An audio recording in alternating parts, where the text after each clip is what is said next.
Hello दोस्तों, आपका स्वागत है हमारे चैनल पे। और आज हम बनाने जा रहे हैं सत्तू पराठा। और अगर अभी तक आपने चैनल को सब्सक्राइब नहीं किया है तो चैनल को सब्सक्राइब करें और बेल आइकन प्रेस करना ना भूलें, जिससे मेरे नए वीडियो का नोटिफिकेशन आप तक सबसे पहले पहुंचे। और चलिए वीडियो शुरू करते हैं। इसके लिए मैंने 2 कप गेहूं का आटा लिया है। अब हम इसमें आधा चम्मच नमक डाल देते हैं और इसे अच्छे से मिला देते हैं और पानी की मदद से इसका एक आटा गूंथ कर तैयार कर लेते हैं। तो आटे को हमें ना ज़्यादा सॉफ्ट रखना है और ना ज़्यादा हार्ड रखना है। तो इसमें थोड़ा थोड़ा सा पानी डालते जाना है और इसका एक आटा गूंथ कर तैयार कर लेना है। तो आटा हमने गूंथ कर तैयार कर लिया है। अब हम इसे चिकना कर लेते हैं। तो आटा तैयार हो गया है। अब हम इसे साइड में रख देते हैं। अब हम फिलिंग बना लेते हैं। इसके लिए मैंने 1.5 कप सत्तू लिया है। अब हम इसमें आधा चम्मच धनिया पाउडर, आधा चम्मच जीरा पाउडर, 1/4 चम्मच गरम मसाला, थोड़ी सी लाल मिर्च पाउडर, आधा चम्मच कद्दूकस की हुई अदरक, एक बारीक कटी हुई हरी मिर्च और साथ में एक बारीक कटा हुआ प्याज डाल देते हैं और साथ में थोड़ी सी धनिया और साथ में थोड़ा सा आमचूर पाउडर और आधा चम्मच ना नमक। अब हम इन सभी को अच्छे से मिला देते हैं। अब हम इसमें थोड़ा थोड़ा सा पानी डालते जाएं और इसे अच्छे से मिलाते जाएं, जिससे कि इसमें एक अच्छी सी बाइंडिंग आ जाए। तो फिलिंग हमारी तैयार हो गई है। अब हम पराठा बना लेते हैं। इसके लिए आटे की हम लोई बना लेते हैं।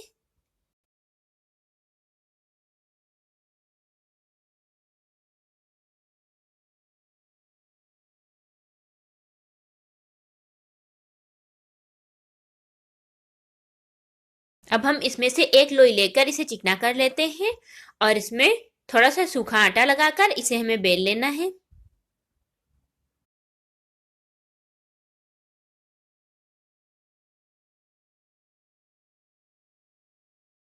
अब हमने जितना आटा लिया था उतना ही इसमें सत्तू की फिलिंग डाल देते हैं और इसे अच्छे से बंद कर देते हैं।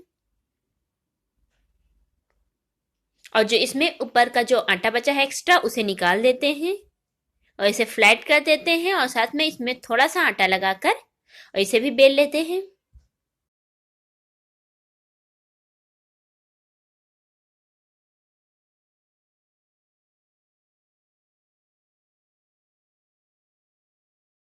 और इसकी साइड्स को हमें थोड़ा सा पतला कर देना है। तो पराठा बनकर तैयार हो गया है। इसी तरह से सब सारे पराठे बना लें। अब हम तवा गर्म करें। तवा जब गर्म हो जाए तो इसमें पराठा डाल दें और थोड़ी देर बाद इसे पलट देते हैं और ऊपर से इसमें तेल लगा देते हैं।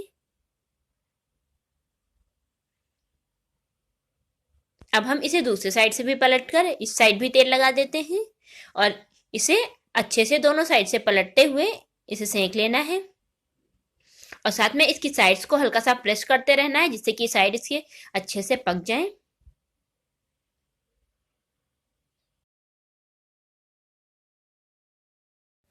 तो पराठा हमारा बनकर तैयार हो गया है। इसे आप रायते के साथ खा सकते हैं, चटनी के साथ खा सकते हैं, बैंगन के भरते के साथ खा सकते हैं या फिर चाय के साथ। तो आप भी ये बनाइए। और आपको ये रेसिपी कैसी लगी कमेंट में ज़रूर बताएं। वीडियो पसंद आया हो वीडियो को लाइक करें, चैनल को सब्सक्राइब करें और चैनल को शेयर भी करें। धन्यवाद।